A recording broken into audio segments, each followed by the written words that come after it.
Hello and welcome to another edition of The Tigers Down Under. I'm your host, as always, Alex, and with me tonight I have Dan. How are you, Dan? Yeah, good. How are you? Yeah, good. It's good to be back after the international break, back into the action. Fixture on the weekend to try and get over the rather disappointing loss that we suffered just before the international break against Huddersfield Town, going down 3-0, which, um, looking back on it, was probably deserved in the sense that they played a very good game. They were good from the off. It wasn't so much a fluky win, but um, given the form that we had going into that game, it's rather disappointing given the manner that we kind of surrendered that game and just sort of the dent it puts in our form. Yeah, it was it was probably a shock going like if you looked ahead to the game, we were expecting that we should like take points as a minimum, and probably we were expecting to take all three given our each team's respective forms heading into the game. But I think McCann hit it on the head. He just said after the game that Huddersfield was there to play. They outplayed us from the very first minute, pretty much. And I guess at the end of the day, they deserve the win, and we just have to come away from that and have, I guess, reflect. We've had a couple of weeks to reflect. A few guys have gone away for international duty, and I think overall we've done pretty well in terms of international performances. I think Magennis Yeah, scored against was it against the Netherlands. Netherlands. Yeah, Yeah, Irvine got a couple of goals. Has played really well for the Socceroos. I think did Grzycki Henriksen's qualified for the Norway Euros with did pretty well. Poland. Oh no, With he's Denmark. Sorry. Oh, no, no, he's Norway, did and he? I think Yeah, they did okay. Yeah, yeah. I saw they had a draw or a win with one of the bigger teams in their Euro qualifiers. But no, whether I mean maybe Henriksen starts coming back into the picture, don't know. But yeah, I think overall it's hard to really complain about or be too disappointed in the result when we put forward the performance that we did. yeah. So I think it's definitely disappointing the manner in which we played the game.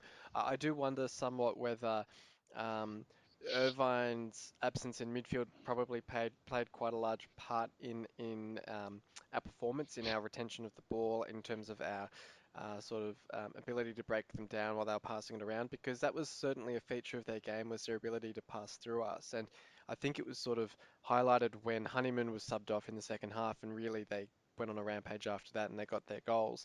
Um, I think a midfield that doesn't have at least one of Irvine, Honeyman, or potentially like I guess Stewart as well. Or sorry, I should say two of them. Is quite a weak midfield, because when you have, dare I say it, Lopez, Batty even to an extent, as those sort of pivots in that midfield, or sort of those central players, it does look considerably weaker, and I think Irvine's absence was definitely felt. So it's great to see him scoring for the Socceroos, and hopefully he can carry that on back in the team on the weekend. Yeah, I hope so. Yeah, I think when you look across the squad that we've got, and I think in that central midfield, as you point out, without if there's too many of those key guys there, um, our depth overall, I think it's not that the guys that there aren't players that aren't up to standard. It's just that in someone like Batty, for example, like he's 20. He just Yeah, doesn't have the experience at this stage to really take control of the game when he's the man who has to do it. I think at this stage in his career, and what we've seen so far is when he's got a couple of senior guys or more experienced players with him, he's able to really shine because he can just focus really on just doing his job, and he doesn't have to try and like break the game open, so to speak. And I think that's where someone like him and potentially Lopez as well get a little bit exposed when I guess there's too much pressure on their shoulders at the moment. Yeah, and so you made the good point about Henriksen potentially coming back into the side. I know he rejected a contract extension over the international break, which I suspect was offered to him just to, I guess, give us a bit of insurance if we are to sell him to get something back, considering we couldn't move him on in the last window. But he's quite within his rights to reject the deal given the way this season's panning out for him. But it'll be interesting to see whether we bring him back in because it gets to a point where are we just being stubborn, not playing him when really he's probably a better option to bring on or start than a Lopez or a Batty potentially in that midfield trio. Yeah, I think you sort of got to weigh up, or well, McCann has to weigh up whether um, if Henriksen's the best player to be the third man in that midfield, for example, is it worth having him for the 4 months and potentially picking up, a few extra points that we potentially wouldn't, um, and then having to disrupt, I guess, that combination come January if Mm, he goes, um, or do we, as you said, or do they continue as they say and potentially be stubborn, and perhaps even a little vindictive about it, and refuse to play him yeah, and just put him to the side, just because he may not be here come end of the season. It's an interesting. I mean, it's a tough decision, but I think realistically, as a football club, you really need to be playing your best 11, yeah, and with, as we sort of talked, we were just mentioning, with in terms of our depth in midfield and our our real first 11 players and our, I guess, our subs bench. I think Henriksen pretty easily, particularly with how well he went last year, should realistically be in our first 11. yeah. And I think one of the points of speculation was around whether there was a wage issue that, if he plays a certain number of games, he potentially gets, a bonus or, maybe his playing bonus for actually being named in the 11. I think I think that's pretty unlikely to be the reason. I can't imagine that his base wage would be so much lower than his base wage plus his appearance bonus or something like that. I can't imagine that's what's holding it back. So, once you strip that away, I take your point, whether it's an issue that what's the point of getting him back in the team for the next 2 months if he's just going to leave in January.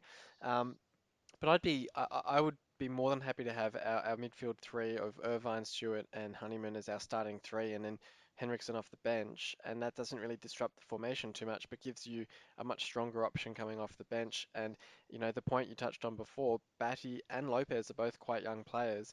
To have someone like Henriksen coming off the bench with his experience is probably a much more valuable asset to have who can actually come on and control a game or run a game down if we're in the lead and we just want to sit on the lead, um, than some of those younger guys. Yeah, it's I think, yeah, it's an interesting. It'll be interesting to see how this one plays out, I suppose. I'm sort of with you. I think he's better off. Um, we're paying him anyway, so he Yeah. may as well play.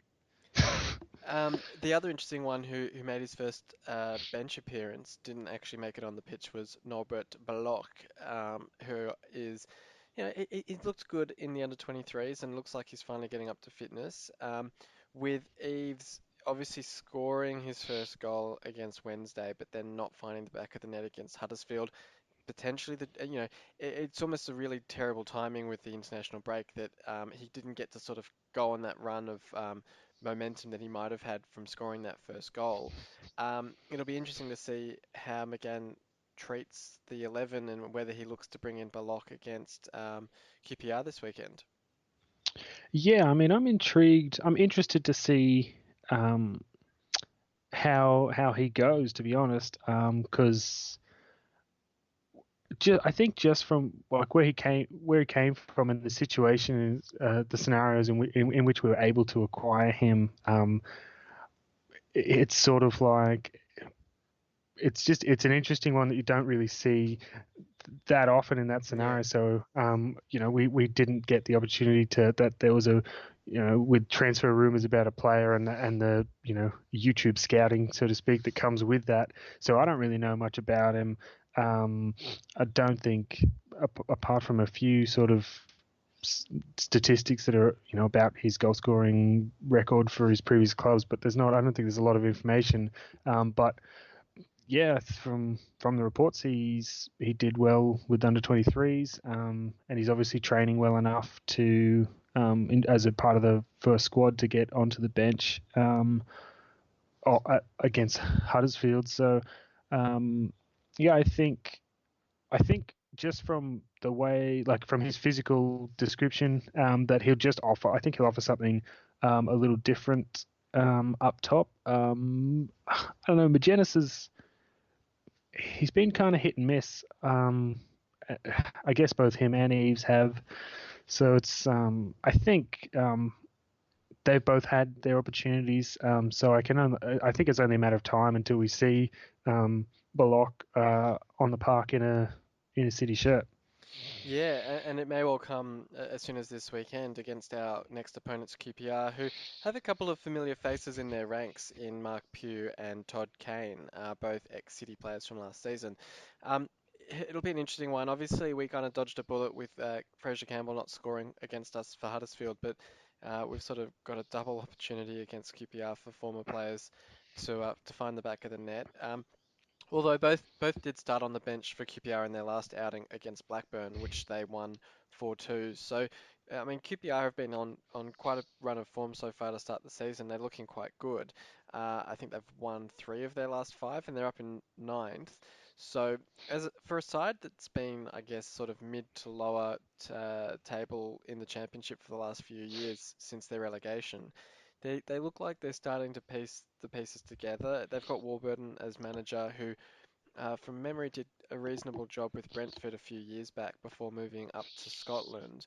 I think he might have had a poor spell with Leeds in between, which at the time was never really an easy job to take on, and probably still isn't. Um, but they seem to be getting all the pieces into place, so that could be quite a formidable game at home on the weekend. Yeah, I'm looking forward to it. I think it will be challenging, as you said. QPR's in not a bad little run of form, and I think just the way in which we succumbed to defeat against Huddersfield will be probably a little bit disappointing. Maybe Paul makes I think puts a little bit more emphasis on this game. Now we started our first little run of games. We achieved less than what McCann had set as his targets. It'll be interesting to see how this last set of fixtures between the two international break windows, how close we came to his targets for that period. But I think again we do need to start on a positive. We really can't afford to be dropping points, particularly against these teams that are really close to us. I think they wouldn't be too many. What are they, 4 points or something above us? Well, yeah, they're 6 points above us, Oh, that's which, six.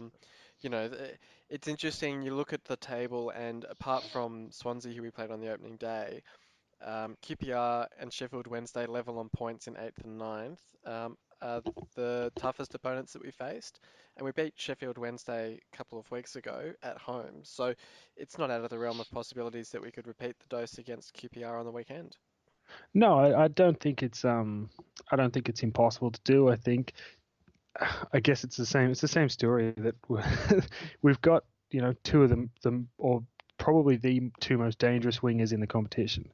If they are, if they're on form, and they can combine, because I feel like when those two actually combine together, which is a weird thing to expect your two wingers to be combining, but when those two combine, I think that's when we're at our most dangerous. Um, they seem to have a really good understanding with each other for two players that play on opposite sides of the field, which is quite interesting. But yeah, if they play well, if um, if we have um, our I guess our top pick for our back four, which I suppose would be Lehigh, Device, Burke, and then I don't know who's our fit left back. Is it? Are we? I guess. Well, I mean, Fleming didn't really put a foot wrong against Huddersfield Town, so it's Yeah, hard to justify dropping him. But in saying that, if Elder's back fit and if Kingsley's back fit, then really we've got three options to choose from, which is it's a bit of an unusual position to be in. yeah. I mean, I guess in terms of that, if it was, I'd like to see some more of Elder, but I guess like we might have to be a little careful with him to make sure that he's 100% because um, he came, in that one game he had, he was picked up another injury in that. So um, I look, I'm happy to go with Fleming over Kingsley. Kingsley I don't think he's ever really been able to put together a consistent run of form for us. The same sort of issues keep rearing their head, and he's exposed in the same ways Yeah. over and over. Um, so yeah, I mean, I'm happy with if Fleming's um, if Fleming's fit of the fittest of the options. Then I'm fine with that. If Elder is 100% fit, I'd probably like to see him again. I thought he did really well in the game that he played. Would you stick Eves back up top? Yeah, I think I think I'm pretty happy with these. I think he offers a lot. He's been unlucky not to get those goals, but the one that he scored was awesome, and I think he was pretty well involved at Huddersfield. He was doing what he could, but um, just I guess didn't get the right opportunities or the right support. I think from what I understand. Yeah, yeah. It'll certainly be interesting. So do you have a score prediction for this one? I'm probably leaning towards a 1-1 or a 2-2. I think, our best case scenario is probably a draw. But in saying that, as we've just been saying, we did knock off Sheff Wednesday at home, and QPR theoretically aren't a whole lot better than them. So the win might be there for the taking.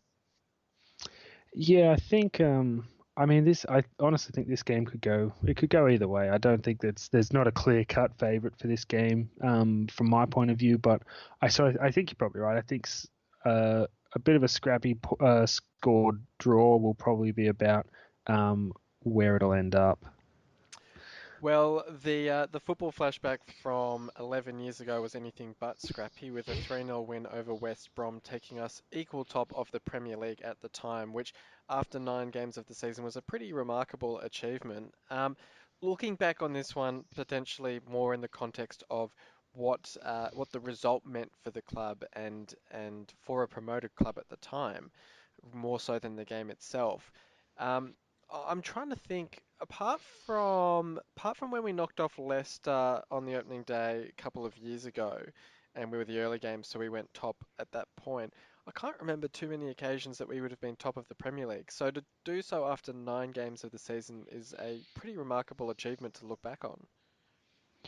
Yeah, it's something that I think we sort of we're taking sort of I guess taking a level of pride in in this as an achievement, and I guess like I'm sure there are fans out there from bigger clubs that if they were to hear this they would be laughing at us, at taking Well, pride at being top after you, 9 games or you something. say But that, but I'm pretty sure there's a stat out there that, for instance, Tottenham, I don't think have been top in 20 years or something. So, yeah, right, you know what I mean? Like, so yeah. as much as you I agree with you that there are certainly a lot of clubs that would scoff at that as being an achievement, but there are other, it's not as easy as an achievement as some would make it out to be. Yeah, and I guess perhaps it's that some of the clubs that I'm referring to are probably perhaps more blessed with financial strength and on-field success than perhaps we or some other clubs are, and so that I guess that level of perspective just affects the way we perceive these things. But no, I think I mean anytime you can manage to go to the top of Premier League or any league, to be honest, is an achievement in itself. And I guess like particularly the Premier League as being that I guess the benchmark competition, um, as considered by many arguments made one way or the other. But yeah, it's I think it's always it's nice to be able to look back and see, I guess, look back and see the club in a successful position. Yeah, and I think, I mean, that was sort of, I guess you'd say, the peak of that Premier League season. We had the great wins against Arsenal and Spurs that we talked about in the last episode of the podcast. But I suppose going top of the Premier League in a way was more of an accomplishment in the sense that it gave us a bit more legitimacy. That you can have the odd upset win. You see Norwich beating Man City this season in the Premier League. But it's that sustained run over the course of a number of games that can actually result in you being top of the league, which is actually more of an accomplishment in some ways. It's that consistency and showing it over a number of games. It's the fact that I think it was the following game or it was soon afterwards we went to United and we lost 4-3, but it was towards the end of that game when the United supporters are whistling for full time and things like that where you think they're actually intimidated by us, and we're actually going toe to toe with these big clubs, and they actually, um, you know, just desperate to get the result. We drew 2-2 with Liverpool in December of that season, where we were actually. It's remarkable looking back at some of the things that the club was able to achieve at that time, and I think 90% of it was probably adrenaline and just the goodwill and the momentum from the promotion and the promotions over a number of years. But part of it, it's the hard work, it's the graft, it's the effort put in by the team and the spirit of the team to achieve that. And I think that all sort of culminated in that, ability to go equal top for at least the week that it was. Yeah, I think in terms of some of these aspects, I think it can never under or should never underestimate what a dressing room culture can really do. And when you've got with a club of our stature or some of or equivalent that often you find you don't really have too many players that command huge wages and have a chip on their shoulder or have that real level of ego that can be disruptive, which you see with some of the bigger clubs, particularly. Often there's some level of dis distrust or disruption because whoever it is not getting the game done that they think they're deserved or whatever. I think as you sort of mentioned, when that squad can gel together and are working for each other and putting in the graft and the hard work, that the results can come for whoever you are against whoever happens to be in front of you on the day. Absolutely. Well, here's to hoping that we return to the summit of the Premier League sometime soon. But until then, thank you for joining me tonight, Dan. No problem. And thank you everyone for listening in. This has been another episode of The Tigers Down Under. You can find us on a number of platforms. We're on YouTube, we're on iTunes, and we're also now on Spotify, as we've been for about the last month or so. So if you want to find us there, you can check us out on Spotify. But until next time, come on, City. You've been listening to the official Hull City Australia podcast. For more discussion, join us on Facebook in the Hull City AFC Australian Supporters Group, or follow us on Twitter at Hull City AFC Oz. The music was created by Amber and Black. This is on fire. We're going higher and higher. There's no turning back 'cause you're out.